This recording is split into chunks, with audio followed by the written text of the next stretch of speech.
next we're going to talk a little bit about early education and childcare. So I'll turn it over to Jillian. Good morning. I'm Jillian Herrick with the Iowa Association for the Education of Young Children.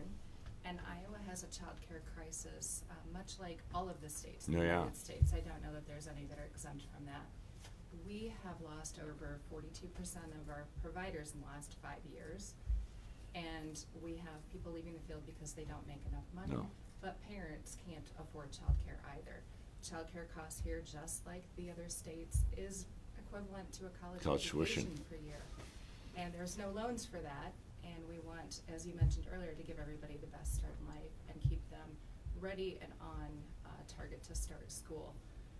What will you do as president to make childcare more affordable, but also to ensure that people working in childcare have a living wage? You bet. Yeah, and so I told you my oldest is a senior in high school now, and she was the first day, our first year of full day kindergarten in Montana. I'll never forget. So, Mr. Wolf was her teacher and was kind of a legend in Helena. He taught 4 of my wife's siblings. Mm-hmm. And he could, he said, I can do so much more with these kids now. But for so many children, their path is already defined. And how can we say at 5 years old, your course is almost set, right? But we know that 92% of a child's brains develop before they even enter kindergarten. If you're not a kindergarten ready, half likely to be at grade level by 3rd grade. If you're not at grade level by 3rd grade, 4 times more likely to drop out. So probably the best investments that we can make along the way to really set up a child for success is that pathway even before they ever enter into our kindergarten, our public school system. And that's exactly with both quality child care and with early childhood education. To your point, Jillian, like we had a publicly funded pre-K program in a town, and when we lost funding for it, they said the closest even daycare provider is 30 miles away. So especially like in rural areas, right, that it can be such a significant. And parents having to choose, if they can make the choice of saying, well, if I don't have a quality program, I can't be in the workforce along the way as well. And then there has to be standards of quality along the way. I think that there are things, and this is where the federal government really ought to be stepping up. And I propose universal access to a pre-K program.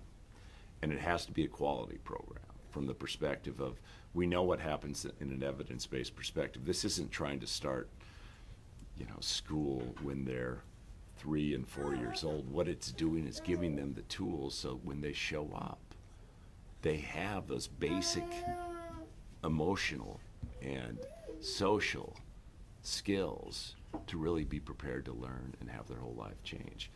A Head Start teacher, though, at least in Montana, often makes $14 an hour at best. And this is somebody, a degree, it substantially can be different if you're in hopefully a center like this. So there are parts of along the way, if we're going to make universal access to a pre-K program, and we have the expectation that there will be qualities of standards and we have to be paying them like other educators.